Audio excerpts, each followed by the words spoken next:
સ્વાગત છે। સમાચારમાં આગળ વધીએ। અમદાવાદ શહેરના કાલુપુર વિસ્તારમાં આવેલા જૈન દેરાસરોમાં મહાઅભિષેક અને સ્નેહ મિલનનો કાર્યક્રમ યોજાયો હતો, જેમાં મોટી સંખ્યામાં જૈન શ્રાવકો જોડાયા હતા। ઉલ્લેખનીય છે કે દર વર્ષે જેઠ સુદની પહેલી દશમના દિવસે દેરાસરોમાં વિશિષ્ટ અભિષેકનું આયોજન કરવામાં આવે છે।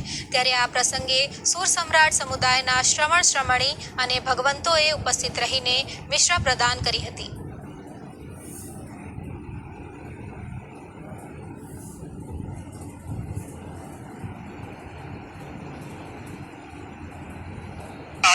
અભિષેકનો એક સુંદર ઉત્સવનું આયોજન થયેલું છે અને આ ઉત્સવની અંદર અમે અહીંયા પોળમાં હાલમાં રહેતા અને છેલ્લા 100 વર્ષમાં અહીંયા રહી ગયેલા બધા જ રહીશોને નિમંત્રણ આપી અને અહીંયા આ સુંદર અવસરમાં લાભ લેવા માટે આમંત્રિત કર્યા છે અને દરેક જણ ઉમંગભેર ભાગ લઈ રહ્યું છે।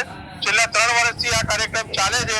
છેલ્લા 20 વર્ષથી તો લગભગ પોળની બહાર જ છે, છતાં આ પોળ પ્રત્યેનો દરેક જૂના રહીશોને એટલો લગાવ છે કે દરેક રહીશો આ પ્રસંગે પોળમાં આવે છે અને પ્રસંગને સંપૂર્ણ રીતે માણે છે। એ પ્રમાણે આયોજન એકદમ સુંદર થાય છે।